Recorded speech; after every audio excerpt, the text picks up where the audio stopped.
अस्सलाम वालेकुम, hello and welcome to sports room. मैं हूं आपका मेज़बान नजीबुल हसनैन और स्टूडियो में मेरे साथ मौजूद हैं आर स्पोर्ट्स कॉरेस्पॉन्डेंट शाहिद हाशमी साहब। शाहिद साहब अस्सलाम वालेकुम, welcome to the show. Shahid साहब, कप्तान को लेके एक बड़ी डिबेट चल रही है। आज का मौजूद बहस ये, यहीं से शुरुआत करते हैं कि क्या ऑल फॉर्मेट कप्तानी की तरफ जा रहे हैं सलमान अली आगा? क्या सिचुएशन चल रही है? खबरें तो ऐसी आ रही हैं और पाकिस्तान क्रिकेट बोर्ड, उनके चेयरमैन, जितने लोग इन्वॉल्व हैं, नए कोच माइक हैसन, सब खुश हैं जिस तरह सलमान आगा ने क्लैरिटी दिखाई, जिस तरह इम्प्रेसिव वे में उन्होंने टीम को हैंडल किया, जिस तरह उन्होंने बातें की कि मेरे अंडर में यंगस्टर्स को मैच विनर बनाना होगा, मुझे अगर नहीं बनेगा तो ये मेरी कप्तानी का फेलियर है। तो उसकी जो क्लैरिटी और जो उसकी विजडम नज़र आ रही है, उसके हिसाब से तो ऑल थ्री फॉर्मेट का वही कप्तान नज़र आ रहा है। और ख़बरें भी ये आ रही हैं कि पाकिस्तान क्रिकेट बोर्ड और चेयरमैन साहब एक ही को बनाना चाह रहे हैं। जो रिकमेंडेशंस आई हैं सिलेक्शन कमेटी की तरफ से भी, आकिब जावेद की तरफ से भी, वो भी और कुछ थोड़ा बहुत इनपुट लिया होगा माइक हसन से भी, ऑल्दो कि वो सिर्फ वाइट बॉल के कोच हैं, लेकिन पाकिस्तान बदलने जा रहा है इस कप्तान को तीनों फॉर्मेट का बनाने जा रहा है। इसलिए कि टेस्ट की कप्तानी में भी हमने देखा कि पाकिस्तान वेस्ट इंडीज़ से हार गया एक टेस्ट मैच, 90 नंबर पर हम फिनिश हुए। ओडीआई में भी हम चैंपियंस ट्रॉफी में कुछ नहीं कर सके, ऑल्दो कि हम ऑस्ट्रेलिया और साउथ अफ्रीका से जीते हुए थे। और रिजवान ने बार बार ये कहा कि उसको इख्तियारात नहीं है, सिलेक्शन में प्रॉब्लम्स हो रहे हैं। तो अब ये लग रहा है मैंने पहले मैच से पहले T20 से पहले सलमान आगा से पूछा था कि सिलेक्शन में आपका कितना हाथ होता है, कितना आपको इन्वॉल्व करते हैं। तो उन्होंने कहा मुझसे सिलेक्शन कमेटी भी पूछती है और मैं न्यूजीलैंड में था उस वक्त भी मुझसे आकिब जावेद पूछ रहे थे और जो मैंने मांगा था मुझे वही मिला। इसका मतलब एक प्लेयर के पास पावर है, पेज पे है सारे, तो बिल्कुल ठीक है।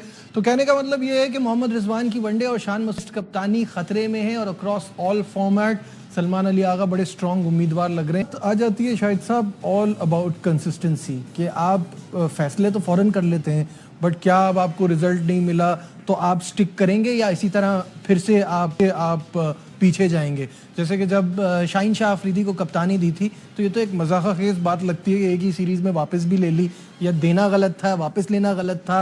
सोच के अगर आप देते हैं किसी को तो फिर उसको वो टाइम फ्रेम भी तो दें। शाहीन के साथ ये हुआ कि चेयरमैन बदल गए अगर वही चेयरमैन रहते तो शायद कंटिन्यू होता है। नए चेयरमैन आए, उन्होंने कुछ देखा, कुछ बातें ऐसी हो गई शायद उनको समझ में नहीं आई, पसंद नहीं आई चेयरमैन साहब को।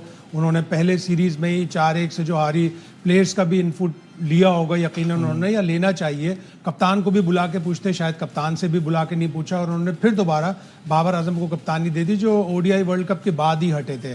उसका रिजल्ट आपने देख लिया कि हम आयरलैंड से एक मैच हार गए, हम इंग्लैंड में सीरीज़ हारे, हम T20 वर्ल्ड कप में हमारी बदतरीन कारकर्दगी हुई, पहले ही राउंड में हम बाहर हो गए और इतनी बड़ी शिकस्त हमें अमेरिका से हुई। इंडिया से तो हम हारते ही हैं, लेकिन हम इंडिया से एक जीता हुआ मैच 120 रन का हदफ हम टारगेट नहीं कर पाए। तो वहाँ से फिर तब्दीली आई। तो अब पाकिस्तान को सोचना पड़ेगा कि सलमान आगा को टाइम देना पड़ेगा। टेस्ट मैचों में भी आपके टेस्ट मैच भी हैं, वर्ल्ड टेस्ट चैंपियनशिप की अगली साइकिल में आपको न्यूजीलैंड को होस्ट करना है, आपको श्रीलंका को होस्ट करना है, आपको साउथ अफ्रीका को होस्ट करना है, आपने वेस्ट इंडीज़ जाना है, आपने बांग्लादेश जाना है और मोस्ट इंपॉर्टेंटली आपने अगले साल इंग्लैंड के खिलाफ टेस्ट सीरीज खेली है जो कि बहुत ही मुश्किल होगी। तो अभी से clarity of process, clarity of purpose, clarity of mind होना चाहिए।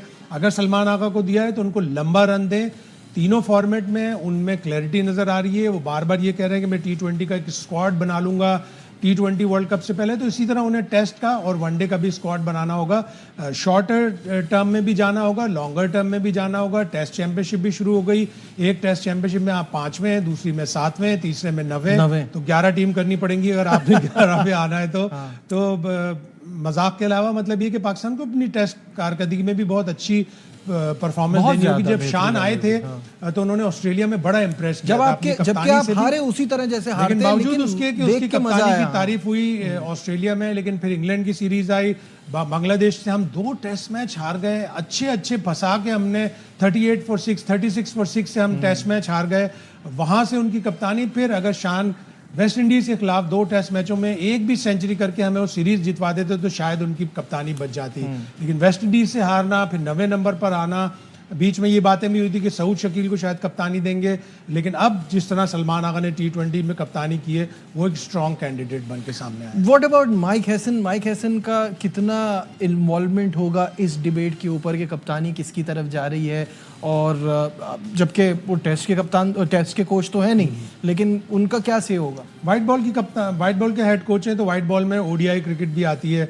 वो मिले होंगे जब उन्होंने तीनों मैचों में सलमान आगा की परफॉर्मेंस भी देखी होगी, अप्रोच भी देखी होगी, क्लैरिटी ऑफ थॉट भी देखी होगी, यकीनन उन्होंने भी रिकमेंड किया होगा। लेकिन जो खबरें अभी जो मीटिंग हुई थी एक दिन बड़ी लंबी चौड़ी, जिसमें माइक हसन भी थे, वहाँ से ये पता चला था कि माइक हसन को ये कहा गया है कि आप सिलेक्शन में ना आए, आप अपनी तवज्जो टीम की कोचिंग पे रखें, जो आपको स्क्वाड दिया जाएगा वो आपको सिलेक्शन कमेटी देगी।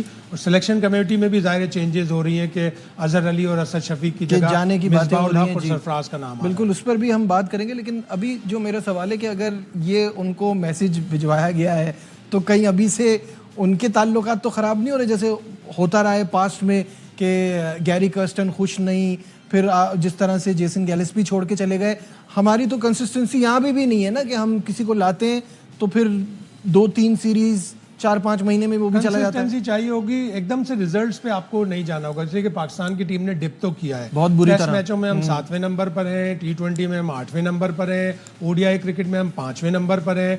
और मार्च 2027 वो कट ऑफ डेट होगी जब आपने टॉप 10 में होना है ओडीआई की रैंकिंग में। अदरवाइज 2027 की जो वर्ल्ड कप होगी उसकी आपको क्वालिफाइंग राउंड कहीं खुदा ना खास्ता ना खेलना पड़े। और हमारी भी बुरी हालत नहीं है कि अभी बुरी हालत नहीं है, लेकिन 1-2 सीरीज आप लोअर रैंक टीम से हारते हैं ओडीआई की तो आप नीचे चले जाते हैं। ऑल्दो के पाकिस्तान क्रिकेट बोर्ड ये चाह रहा है कि जिन जिन टीमों से हमारे ओडीआई से, जैसे साउथ अफ्रीका से हमारे 3 ओडीआई होम में, उनको भी T20 में कन्वर्ट कर लें।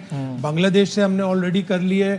वेस्ट इंडीज़ में भी जो हमारे लॉर्डर हिल में और वेस्ट इंडीज़ में ओडीआई और T20 की सीरीज़ है, उसको भी 5 T20 करवाने की ऑलरेडी बातचीत चल रही है। तो ओडीआई क्रिकेट शायद हमारी T20 वर्ल्ड कप के बाद शुरू होगी, लेकिन उस बाद भी अगर जब 2026 आ जाएगा, मार्च 2026, तो एक ही साल रह जाएगा उस कट ऑफ डेट में। हाँ, तो उसमें हम गलती की हमारे पास गुंजाइश नहीं है। हमें जिम्बाब्वे से या आयरलैंड से या नामीबिया से सीरीज नहीं रखनी चाहिए, हमें और बड़ी टीमों से सीरीज रखनी होंगी ताकि हम सीखें भी, और अगर हम उनसे जीतें तो हमारी रैंकिंग भी इम्प्रूव। बिल्कुल ठीक है। जहां तक आप रैंकिंग की बात करें तो पाकिस्तानी स्टार्स की रैंकिंग में डाउनफॉल आया है। ऑब्वियसली सीनियर प्लेयर्स टीम से बाहर हुए हैं, उनकी रैंकिंग जो है वो नीचे आ गई है और कुछ यंगस्टर्स की रैंकिंग ऊपर गई। लेते हैं एक ब्रेक, कहीं मत जाइएगा, will be right back.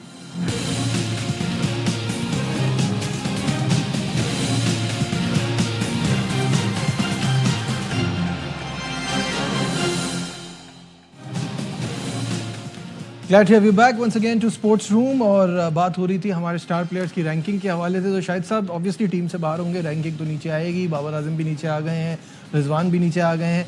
Point ये है कि अब आपकी ये जो न्यू लुक टीम, इस पे एक डिबेट ये चल रही है कि ठीक है आपकी अपोजिशन जो थी वो तो बहुत कमज़ोर थी, वो यूएई से हार के आई थी, तो कितना फ़र्क पड़ेगा जब आप स्ट्रॉन्गर अपोजिशन के सामने खेलेंगे।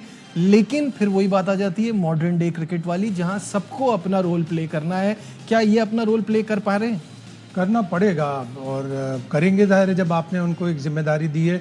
यकीनन एक ओपोनेंट वीक था, हार कर आया हुआ था, उनकी बॉलिंग बहुत कमज़ोर थी। अभी हमें जुलाई में पता चल जाएगा, शुरू जुलाई में ही 17 तारीख को पाकिस्तान की टीम बांग्लादेश जाएगी। 20, 22 और 24 को 3 T20 खेलेगी और वहाँ पे उनकी फुल स्ट्रेंथ टीम होगी। उनके तीनों फास्ट बॉलर वापस आ जाएंगे जिनकी रिहैब हो गई है। दो तो इंजर्ड थे, तस्कीन और मुस्तफीज़, और नाहिद राना ने विड्रॉ किया था टूर से। तो 3 जब अच्छे फास्ट बॉलर आ जाएंगे और उनके और भी स्पिनर 1-2 आएंगे तो T20 में असल पता चलेगा कि हम उसी हरीफ से उनकी ग्राउंड में जाके कितने इंपॉर्टेंट है और कितनी अच्छी तरह हम उस क्रिकेट को खेल रहे हैं। माइक हसन का भी पता चलेगा, सलमान आगा की कप्तानी का भी, और तमाम वहाँ स्पिनर्स का रोल ज़्यादा होगा, यकीनन होगा, इसलिए कि वहाँ की पिचेस स्पिन बॉलिंग को कंड्यूसिव होती हैं, वहाँ फास्ट बॉलर इतने नहीं चलते। फिर भी ज़ाहिर T20 होती है, ज़्यादातर लोग मैच में रन्स देखने के लिए आते हैं। बांग्लादेश का क्राउड भी आएगा रन्स देखने के लिए। तो फ्लैट पिचेस होती हैं, उस पर आपने अपने आप को बड़ा स्कोर करना होता है। आपने अगर आप पहले खेल रहे हैं तो बड़ा स्कोर करना है, सेकंड बैटिंग कर रहे हैं तो आपने चेज अच्छा करना है। तो पहला साइन नजर आएगा कि कितनी इंप्रूवमेंट है, लेकिन टाइम तो देना पड़ेगा आपको। तीनों फॉर्मेट में आपने डिप किया है, आपको टाइम देना पड़ेगा, आपको इन प्लेयरों के ऊपर एतमाद करना पड़ेगा। अगर आप इसी तरह 30 मैचों में 33 प्लेयर T20 में ट्राई करते रहे पिछले 1-1.5 साल में, उस तरह से करते रहे तो फिर कभी भी छोटे छोटे मौके देने से ना उनका कोई फायदा हो रहा है ना आपका कोई फायदा हो रहा है। मेरा सवाल ये है कि आपकी बॉलिंग अभी भी स्ट्रगल कर रही है। फिर आपने नसीम शाह को इस सीरीज़ में भी सेलेक्ट किया, जबकि वो बहुत ज़्यादा रन्स दे रहे थे। पीएसएल में भी एक पॉइंट आया जहां आपको यहाँ पे भी ये फीलिंग आई कि बांग्लादेश, चले मैं कहता हूँ वो भी खेलने के लिए आए थे, वो भी कुछ करेंगे, लेकिन बॉलिंग आपकी अभी भी इस पर बहुत सारे सवालिया निशान हैं। आपको ज़ाहिर शाहीन शाह आफरीदी की वापसी होगी बांग्लादेश की सीरीज़ में। हारिस रऊफ़ है, नसीम शाह है, आकिब जावेद हैं, अब्बास आफरीदी हैं, हसन अली हैं, ये सारे बॉलर अच्छे हैं। स्पिनर्स? अब स्पिनर में आपके पास एक अबरार है, आपको सुफियान मुकीम को भी मौका देना पड़ेगा, मौका देना पड़ेगा। और भी आपके पास अच्छे स्पिनर्स हैं।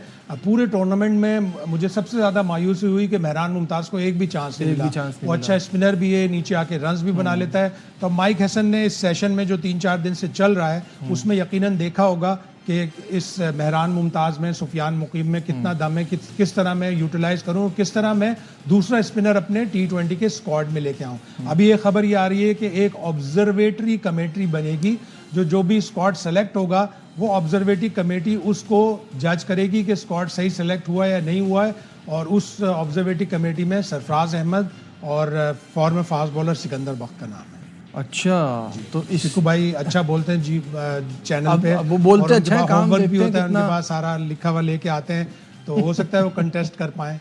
चलें देखते हैं, वो तो आने वाला वक्त ही बताएगा। लेकिन जहां हम बात करते हैं कि कंसिस्टेंसी कोई नहीं है, वहाँ वाले शाहिद साहब ने भी जिक्र किया था कि सिलेक्शन कमेटी में भी तब्दीली की बातें हो रही हैं और कहा जा रहा है कि अब अजहर अली, असद शफीक और अलीम डार के लिए जगह अपनी बरकरार रखना मुश्किल हो गया है। शाहिद साहब, मुझे तो एक बात समझ में नहीं आती कि अभी जो नाम हम देख रहे हैं जिनका सिलेक्शन कमेटी में अपनी जगह बरकरार रखना मुश्किल हो रहा है, अलीम डार का तो पहले ही नहीं बनता था, चलें ये बात समझ में आती है। असद शफीक और अजहर अली तो वही बात कर रहे थे जो आकिब भाई कर रहे थे, अब आकिब जावेद हैं और ये नहीं होंगे, तो ये क्या लॉजिक है इसके पीछे? आकिब का बड़ा स्ट्रॉन्ग, मैंने जैसे पहले भी कहा था कि बड़ा स्ट्रॉन्ग किरदार था इस सारी उलट पुलट में, बाबर आजम को हटाने में। टेस्ट मैच में आपने बाबर आजम को मुल्तान टेस्ट में सेकंड टेस्ट मैच के बाद हटाया, फिर आपने रिजवान को T20 की टीम से हटा दिया। तो ये सारे फैसले, बड़े फैसले आकिब जावेद ने लिए और उनको अब ये भी देखा जा रहा है कि जाहिर है इनको कोई कंटेस्ट तो करे, और इसीलिए जैसे मैंने अभी बताया कि एक ऑब्जर्वेटरी कमेटी बन रही है।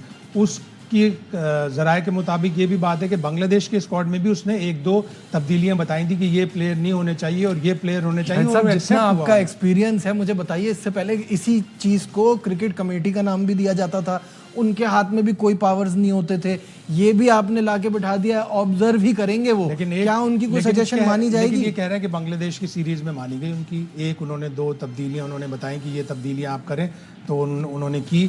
अब इसको आकिब जावेद कैसे लेते हैं, सिलेक्शन कमेटी के दूसरे मेंबरान कैसा लेते हैं कि हमारे ऊपर एक कमेटी बना दी, ये किस तरह लिया जाता है? ऑल्दो अगर पॉजिटिवली लें, एक दूसरे को कन्विंस करें, मैं और आप अगर एक टीम सेलेक्ट करते हैं, आप मुझे कन्विंस करेंगे, मैं आपको कन्विंस करूंगा, तीसरा आदमी होगा, हम दोनों मिलके और वो हम तीनों आपस में। लेकिन सिलेक्शन कमेटी की पावर, बात तो ये हो जाती है ना, यहाँ तो पावर की जंग होती है। सिलेक्शन कमेटी की पावर क्या देखना है कि सिलेक्शन कमेटी इस चीज को कि अगर ऑब्जर्वेटरी कमेटी बन रही है और इसने ऑलरेडी एक फैसला कर दिया है, वो किस तरह लेते हैं।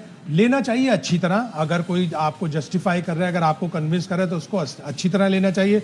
लेकिन पाकिस्तान में इसकी रिवायत नहीं है ना, मैं यही कह रहा हूँ। और दूसरी बात ये कि अगर अभी हम बात कर रहे हैं कि अभी तो ये खबरें भी आ रही थी कि सिलेक्शन कमेटी में भी सरफराज का इंपॉर्टेंट रोल होगा, अगर वही ऑब्जर्वेटरी कमेटी में भी हैं तो ये कैसी अजीब सी बात है कि वो वही कमेटी में और फिर सिलेक्शन कमेटी में किसी और को लाना पड़ेगा। और ये भी मैं बता दूं कि अलीम डार का जो किरदार था, अलीम डार ने मुल्तान टेस्ट से पहले रिसाइकलिंग पिच की बहुत सारी जो बातें हो रही थी, उसमें अलीम डार का बहुत बड़ा किरदार था कि उन्होंने मशवरा दिया था। वो भी एक विजडम तो रखते हैं, बट ये काम नहीं है ना, नई चीज उनको दी गई थी। आप जैसे इंग्लैंड में होता है, इंग्लैंड में अब ये होता है कि हर अंपायर के सर के ऊपर एक कैमरा लगा होता है, जो उस कैमरे से पूरी फुटेज कैप्चर हो रही होती है, फील्डिंग की भी, बैटिंग की भी, बॉलिंग की भी, और अंपायर भी इनपुट देते हैं फर्स्ट क्लास की सिलेक्शन में, काउंटीज की सिलेक्शन में। तो आप अंपायर से ये काम ले सकते हैं अपनी फर्स्ट क्लास क्रिकेट में कि कौन लड़के अच्छे हैं, कौन लड़के किस ओपोनेंट के खिलाफ किस कंडीशन में अच्छा स्कोर कर। ठीक है, बहुत बहुत शुक्रिया। शाहिद हाशमी साहब हमारे साथ थे और बहुत सारे इशूज पर हमने बात की। उम्मीद करता हूँ प्रोग्राम आपको पसंद आया होगा। दीजिए अपने मेजबान नजीबुल हसनैन को इजाजत, अपना बहुत ख्याल रखिए। अल्लाह हाफ़िज़।